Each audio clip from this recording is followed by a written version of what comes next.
الحمد لله نحمده ونستعينه ونستغفره ونعوذ بالله من شرور أنفسنا ومن سيئات أعمالنا من يهده الله فلا مضل له ومن يضلل فلا هادي له وأشهد أن لا إله إلا الله وحده لا شريك له وأشهد أن محمدا عبده ورسوله قال الله سبحانه وتعالى يا أيها الذين آمنوا اتقوا الله حق تقاته ولا تموتن إلا وأنتم مسلمون يا أيها الناس اتقوا ربكم الذي خلقكم من نفس واحدة وخلق منها زوجها وبث منهما رجالا كثيرا ونساء واتقوا الله الذي تساءلون به والأرحام إن الله كان عليكم رقيبا يا أيها الذين آمنوا اتقوا الله وقولوا قولا سديدا يصلح لكم أعمالكم ويغفر لكم ذنوبكم ومن يطع الله ورسوله فقد فاز فوزا عظيما أما بعد فإن أحسن الحديث كلام الله وخير الهدي هدي محمد صلى الله عليه وسلم وشر الأمور محدثاتها وكل محدثة بدعة وكل بدعة ضلالة وكل ضلالة في النار اللهم صل على محمد وعلى آل محمد كما صليت على إبراهيم وعلى آل إبراهيم إنك حميد مجيد اللهم بارك على محمد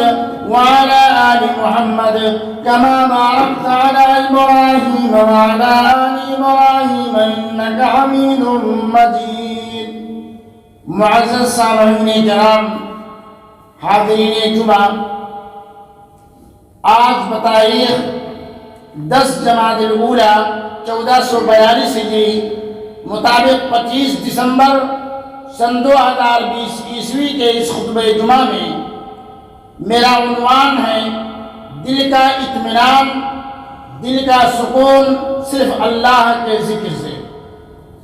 اگر دلوں کو تسلی اور سکون و اطمینان مل سکتا ہے تو صرف اللہ کے ذکر سے۔ اولاً تمام تعریف اس اللہ رب العالمین کے لیے لائق زیبا ہے جو ساری کائنات کا خالق اور مالک، مربی و پالنہار ہے۔ درود و سلام نازل ہو تمام انبیاء کرام پر، خصوصیت کے ساتھ ہمارے آخری نبی جناب محمد رسول اللہ صلی اللہ علیہ وسلم پر۔ میرے بھائیوں، اللہ رب العالمین سورہ رعد کی آیت نمبر 28 کے اندر ارشاد فرماتے ہیں الذین آمنوا وتطمئن قلوبهم بذکر اللہ الا بذکر اللہ تطمئن القلوب۔ جو لوگ ایمان لائے ان کے دل اللہ کے ذکر سے اطمینان حاصل کرتے ہیں۔ یاد رکھو، اللہ کے ذکر سے ہی دلوں کو تسلی حاصل ہو سکتی ہے، اللہ کے ذکر سے ہی دلوں کو سکون اور اطمینان میسر ہو سکتا ہے۔ دل کے سکون کی دولت اللہ کے ذکر میں ہے۔ انسان پوری دنیا میں سکون تلاش کر لے نہیں ملے گا، کیونکہ اللہ تعالیٰ نے خود بتا دیا کہ دلوں کو سکون میری یاد میں ہے۔ اگر دلوں کو سکون مل سکتا ہے تو وہ صرف اور صرف اللہ رب العالمین کی یاد میں ہے۔ نہ دنیا سے، نہ دولت سے، نہ گھر آباد کرنے سے، نہ دنیا سے، نہ دولت سے، نہ گھر آباد کرنے سے تسلی دل کو ملتی ہے، تسلی دل کو ملتی ہے خدا کو یاد کرنے سے۔ میرے بھائیوں، یوں تو زندگی جسم و روح سے مرکب ہے، اور روح کا اصل درجہ حاصل ہے، روح کا اصل درجہ حاصل ہے۔ جب روح نکل جائے تو زندگی کی رفتار پر بریک لگ جاتا ہے۔ جب انسان کے جسم سے روح نکل جاتی ہے بریک لگ جاتا ہے، زندگی کی رفتار وہیں پہ رک جاتی ہے۔ اس بھاگم بھاگ زندگی میں انسان نے ترقی کے سارے ریکارڈ توڑ ڈالے، فاصلوں کو سمیٹ کر دنیا کو ایک آنگن بنا دیا، آواز، رفتار اور ہوا کو مشین میں قید کرنے کی صلاحیت پیدا کر لی۔ گرمی میں مصنوعی سردی، اور سردی میں مصنوعی گرمی کا انتظام کر لیا، آرام و آسائش کے وسائل و ذرائع کے انبار لگا دیے، چلنے پھرنے کے لیے نہ صرف یہ کہ طرح طرح کی گاڑیاں ایجاد کر لیں بلکہ اڑنے کے لیے ہوائی جہاز بنا ڈالے اور چاند پر کمندے ڈالایا۔ کھانے پینے کی چیزوں کی فہرست اتنی لمبی ہو گئی کہ گویا زندگی کھانے پینے کا نام ہی ہے۔ مکانات اور بلڈنگیں ایسی ایسی بنا ڈالیں کہ زمین اور فضا تنگ پڑنے لگی، اور ترقی کا یہ سفر کہاں رکے گا کہنا مشکل ہے۔ یقیناً ان ترقیات سے انسانی زندگی آسان سے آسان تر ہوتی جا رہی ہے، اور ہر شخص اپنی بساط کے مطابق کم یا زیادہ اس سے مستفید ہو رہا ہے، اس سے فائدہ اٹھا رہا ہے۔ میرے بھائیوں، لیکن ترقی کی اس دور میں ایک چیز کہیں نہ کہیں اور کسی نہ کسی درجے میں مفقود ہو گئی ہے، اور وہ ہے سکون و اطمینان۔ اتنی ساری ترقی کے باوجود وہ چیز ہمارے یہاں مفقود ہے، اور وہ ہے سکون و اطمینان۔ میری مراد دل کا سکون اور قلب کا اطمینان ہے۔ لوگ جسمانی راحت و آرام تو پا رہے ہیں، لیکن قلبی سکون، قلبی اطمینان کوسوں دور ہے۔ لوگ مال و دولت کو جمع کر رہے ہیں، لیکن اس سے سکون و اطمینان حاصل نہیں کر پا رہے ہیں۔ مال و دولت کے باوجود بھی انہیں سکون میسر نہیں، مال و دولت کے انبار ہونے کے باوجود بھی انہیں اطمینان نہیں۔ تو انہیں اسباب سکون تو ہیں، قیمتاً روپے اور پیسے میں مل جاتے ہیں، لیکن حقیقت سکون کے متلاشی وہ اب بھی ہیں۔ حقیقت میں انہیں سکون اب بھی نہیں میسر ہے۔ خیر تو خیر اس بے اطمینانی کے شکار ہیں ہی وہ ایمان جیسی بنیادی دولت سے ہی محروم ہیں، جس پر ہر طرح کی اطمینان و سکون کی عمارت کھڑی ہوتی ہے۔ اپنے مسلمان بھائی بھی بڑی تعداد میں بے اطمینانی کے شکار اور قلبی سکون سے محروم ہیں۔ اس کے ساتھ ساتھ پوری دنیا میں پریشانیوں کا شکار ہے۔ ہر طرف مسائل کا تذکرہ اور ہر تفکرات کی داستان، اور ہر گلی نکڑ پر معاشی تنگی کے گلے اور شکوے ہیں۔ ذکر خداوندی ہر درد کا درما ایسے وقت میں کیا جائے کہ سکون قلب حاصل ہو۔ کیا اسباب اختیار کیے جائیں کہ قلبی اطمینان میسر آئے؟ یہ ایک حساس اور جواب طلب سوال ہے۔ ایک ایمان رکھنے والے کامل مومن کے لیے ضروری ہے وہ اس سوال کا جواب وحی کی روشنی میں حاصل کرے جو اس کے بعد قرآن کی شکل میں محفوظ ہے۔ قرآن کی ایک چھوٹی سی آیت اس کا جواب دے رہی ہے، الا بذکر اللہ تطمئن القلوب۔ قرآن کی ایک چھوٹی سی آیت اس تمام سوالوں کا جواب دے رہی ہے۔ سکون آپ کو کہاں ملے گا، اطمینان کہاں ملے گا؟ قرآن کی ایک چھوٹی سی آیت آپ کو بتا رہی ہے، الا بذکر اللہ تطمئن القلوب۔ اللہ کے ذکر سے دلوں کو اطمینان ہوتا ہے۔ یہ چھوٹی سی آیت ہمیں بتا رہی ہے کہ آج دنیا سکون کے اسباب چاہے کتنا پیدا کر لے، اصل سکون تو اسی وقت حاصل ہوگا انسان ذکر خداوندی سے غافل نہ ہو، اور اگر یہ دولت اسے مل گئی تو دنیا کی ساری دولت اس کے سامنے ہیچ ہے۔ دنیا کے سارے اسباب اور سکون اس کے پاس نہ ہوں، کوئی غم نہیں، تنہا یہ سکون اس کے لیے کافی ہے۔ دنیا کے سارے درد جان لیوا ہیں، لیکن ذکر خداوندی کی درد روح بخش ہے، بلکہ یہی درد کا اصل درما ہے۔ نبی کائنات جناب محمد رسول اللہ صلی اللہ علیہ وسلم نے ارشاد فرمایا، جسے قلب شاکر اور لسان ذاکر کی دولت مل گئی، اسے دارین کی بھلائی، دنیا اور آخرت کی دونوں بھلائی اسے مل گئی۔ ایک دوسری آیت میں اللہ تعالیٰ ارشاد فرماتے ہیں، فاذکرونی اذکرکم واشکرونی ولا تکفرون۔ بس تم میرا ذکر کرو، میں تمہیں یاد رکھوں گا، اور میرا شکر ادا کرتے رہو اور ناشکری نہ کرو۔ غور کریں، اللہ نے ہمیں ایک مکمل انسان بنایا، پکڑنے کے لیے ہاتھ، چلنے کے لیے پاؤں، کھانے کے لیے منہ، اور دیکھنے کے لیے آنکھیں، سونگھنے کے لیے ناک، اور سمجھنے کے لیے دل و دماغ عطا فرمایا۔ کیا خدا کے سوا کوئی اور ہے جس نے یہ نعمتیں ہمیں عطا فرمائی ہیں؟ اللہ کے علاوہ کوئی اور ہے جو یہ ساری نعمتیں ہمیں دے سکتا ہے؟ اسی طرح زندگی گزارنے کے لیے روٹی، کپڑا اور مکان، روپے، پیسے، آل اولاد کس نے عطا کی؟ اللہ رب العالمین۔ کیا انسان صرف اپنے بل بوتے پر ان چیزوں کو حاصل کر سکتا ہے؟ ہرگز نہیں۔ جس خدا نے ہمیں ساری چیزیں عطا فرمائی ہیں، اس کی ربوبیت، اس کی خالقیت کا تقاضا یہ ہے کہ ہم اس کے احسانات و انعامات کو ہر آن یاد رکھیں، ہر لمحہ اور ہر گھڑی یاد رکھیں۔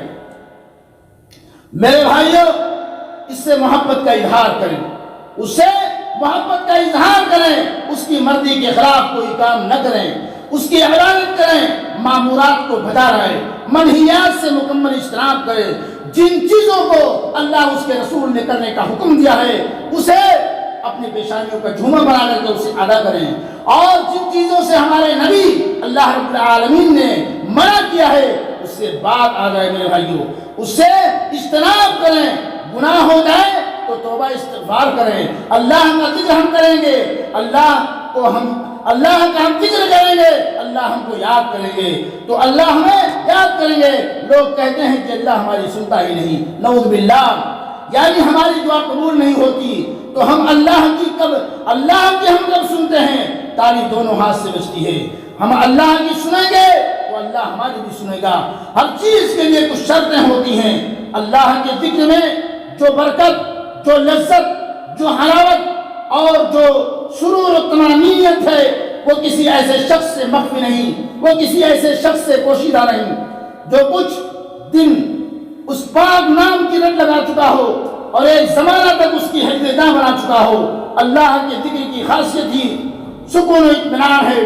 جتنا ممکن ہو ذکر خدا کیجیے، جتنا ہو سکے اللہ رب العالمین کے ذکر و اذکار میں اپنا وقت لگائیے، اپنا ٹائم دیجیے اللہ کی یاد میں، اللہ تعالیٰ کے ذکر میں۔ اگر کوئی آیت یا حدیث نبوی نہ بھی وارد ہوتی تب بھی اس منعم حقیقی کا ذکر ایسا تھا کہ بندہ کو کسی آن بھی اس سے غافل نہیں ہونا چاہیے تھا۔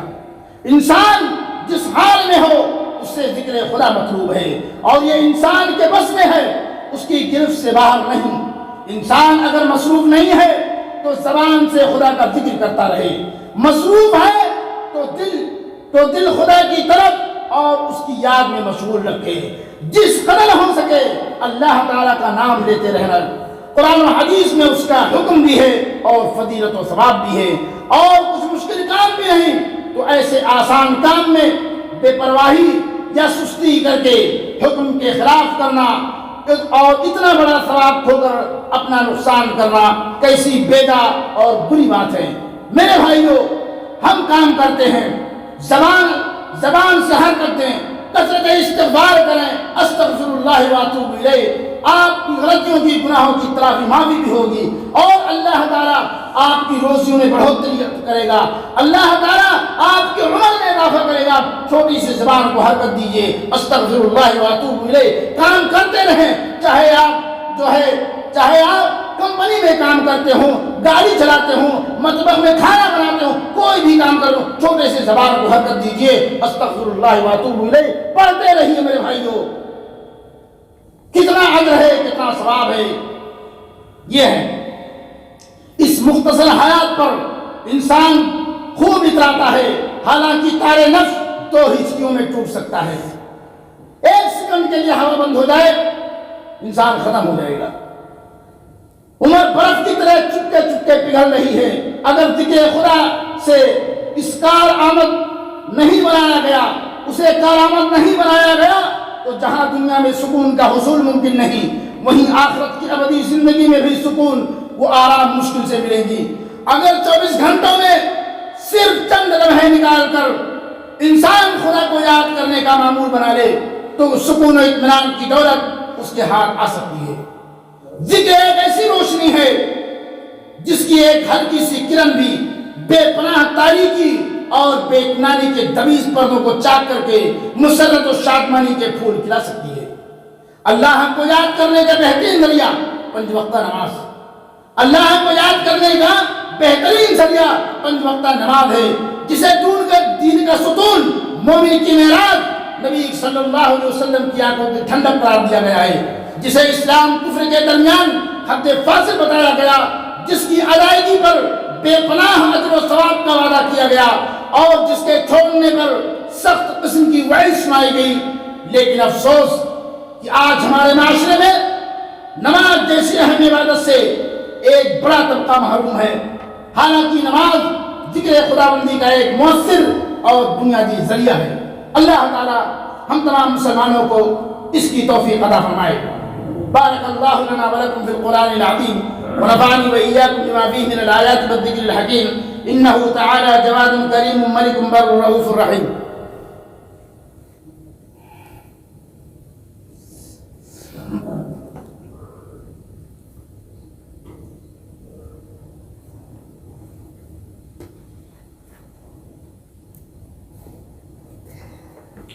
الحمد للہ علی احسانی والشکر له على توفیقی وامتنانی واشهد ان لا الہ الا اللہ وحدہ لا شریک له تعظیما لشانی واشهد ان محمدا عبدہ ورسولہ اما بعد۔ اب سوچئے جس سکون کے ہم اور آپ متلاشی ہیں وہ کیسے پا سکتے ہیں؟ کوئی چیز مفت ہاتھ نہیں آتی، تو سکون و اطمینان اتنی سستی چیز نہیں ہے کہ وہ مفت حاصل ہو جائے۔ سکون قلب کا اصل سرمایہ کیا ہے؟ لٹے ہوئے دل کا سکون خدا کے ذکر میں ہی ہے، کھوئے ہوئے قلب کا اطمینان اللہ کی یاد میں ہے۔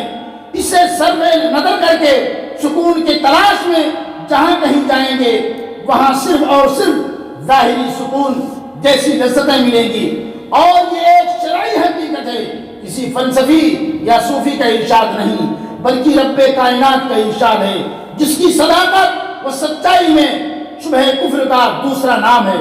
شبہ جو ہے کفر کا دوسرا نام ہے۔ خوب سمجھ لو اللہ کے ذکر میں یہ خاصیت ہے کہ اس سے دلوں کو اطمینان ہوتا ہے۔ میرے بھائیوں، لوگ دل کے سکون کے لیے آج کرب جاتے ہیں، وہاں انہیں شہوانی سکون تو مل سکتا ہے، حقیقی سکون نہیں۔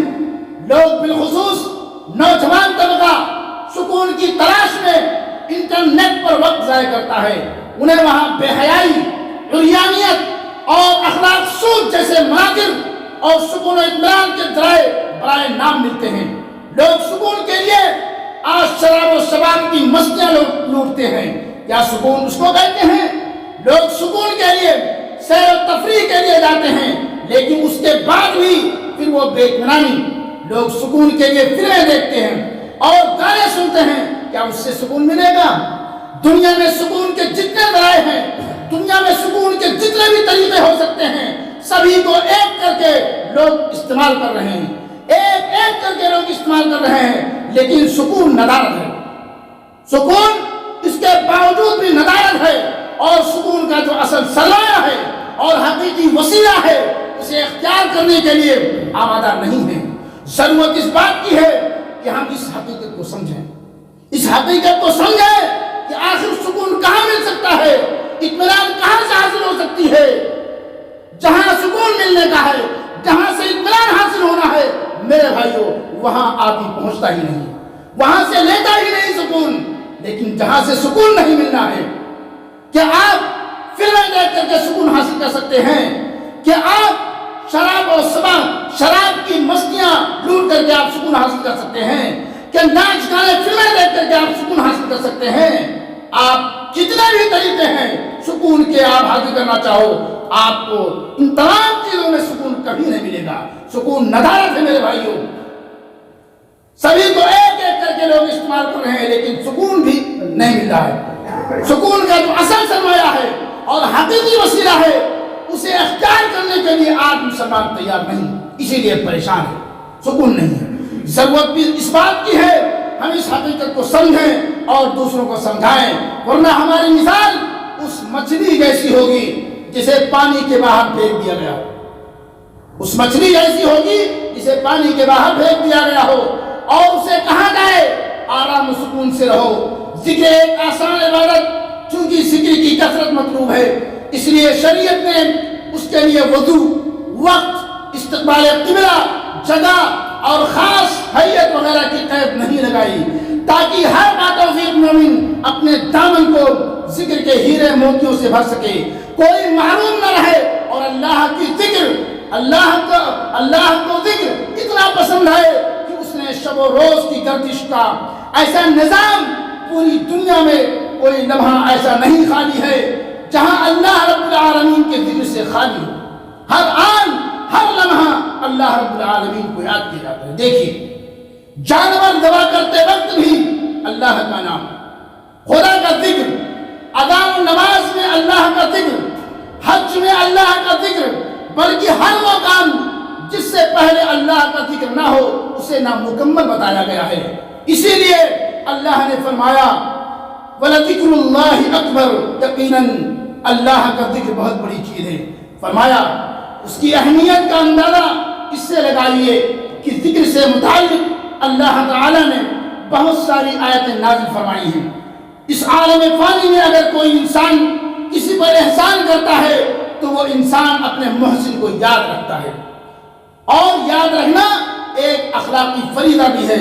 الانسان عبد الاحسان مقولہ مشہور ہے، تو وہ خدا، وہ رب العالمین جس نے ہمیں ایسی ایسی نعمتیں عطا کی ہیں کہ کوئی دوسرا عطا نہیں کر سکتا۔ خدا کے احسانوں کے بدلے ہمارے اوپر ضروری نہیں کہ ہم ہمیشہ اپنے محسن حقیقی کو یاد رکھیں۔ میرے بھائیوں، اللہ رب العالمین نے جو احسانات ہمارے اوپر کیے ہیں کوئی اور نہیں کر سکتا۔ آج ہم اللہ رب العالمین کی کھلی ہوئی آسمان و زمین پر چلتے ہیں، اللہ ہم سے کوئی ٹیکس لیتا ہے؟ ایک معمولی سے مکان میں رہتے ہیں ہم، کرایہ دار مہینہ جب پورا ہوتا ہے کرایہ وصول کرتا ہے۔ اللہ رب العالمین کی ہوا، یہ روئے زمین پہ ہم چلتے ہیں، اللہ کوئی ہم سے ٹیکس نہیں لیتا۔ اسی لیے میرے بھائیوں ضرورت اس بات کی ہے کہ ہم اس رب العالمین کی دی ہوئی نعمتوں کو شکریہ بجا رہے ہیں، اس اللہ رب العالمین کو ہم یاد کریں، ہر لمحہ ہر آن یاد رکھیں، اور دنیا میں کہیں بھی چلے جائیں، کتنے بھی پیسے خرچ کر ڈالیں سکون کے لیے، آپ کو سکون نہیں مل سکتا ہے۔ یہ میرا چیلنج ہے، میرا دعویٰ ہے، اگر آپ کو سکون کہیں ملنا ہے، سکون حاصل ہوگا الا بذکر اللہ تطمئن القلوب۔ اللہ نے خود کہا ہے اس آیت کریمہ کے اندر، اگر آپ کو آپ کے دلوں کو سکون حاصل ہوگا، آپ کو اطمینان میسر ہوگی، تو صرف اور صرف اللہ کے ذکر میں، اللہ کی یاد میں۔ میرے بھائیوں، اللہ رب العالمین سے دعا ہے کہ اللہ تعالیٰ ہم تمام مسلمانوں کو اللہ رب العالمین کے ذکر، اس کی یاد میں ہمیشہ رطب اللسان رکھے۔ اللہ رب العالمین ہم تمام مسلمانوں کی اس کی توفیق عطا فرمائے، اور ہم میں سے جو پریشان ہیں اللہ ان کی پریشانی کو دور فرما۔ اللہ رب العالمین یہ جو وبائی امراض، یہ جو وبائی بیماریاں پھیلی ہیں، اللہ تعالیٰ اس وبائی امراض کو اس دنیا سے خاتمہ فرمائے، اور جو لوگ بیمار ہیں اللہ رب العالمین انہیں شفائے کامل اور عاجل عطا فرمائے۔ اللہ رب العالمین یہاں کے ذمہ دار، یہاں کے ولایت امور کی دن دونی رات چوگنی ترقی عطا فرما اور ان کی حفاظت عطا فرما۔ اللہ رب العالمین مملکت کی خدمات کو قبول فرما جو اپنے مواطنین اور مقیمین سب کے لیے کر رہے ہیں، اللہ رب العالمین کو انہیں مزید خدمت کرنے کی توفیق عطا فرمائے، اور یہاں کے اوپر جو لوگوں کی غلط نگاہیں ہیں، جو بری نگاہیں ہیں، اللہ رب العالمین ان کی ان نگاہوں کو جو ہے ان کی ان نگاہوں کو اللہ رب العالمین انہیں کے اوپر لوٹا دے، بری نگاہوں کو، اور حاسدین کے حسد سے اس مملکت توحید کی جو حفاظت فرما۔ عباد اللہ، ان اللہ یأمر بالعدل والإحسان وإیتاء ذی القربى وینہی عن الفحشاء والمنکر والبغی یعظکم لعلکم تذکرون فاذکروا اللہ یذکرکم وادعوہ یستجب لکم ولذکر اللہ اکبر واللہ یعلم ما تصنعون وآخر دعوانا الحمد للہ رب العالمین۔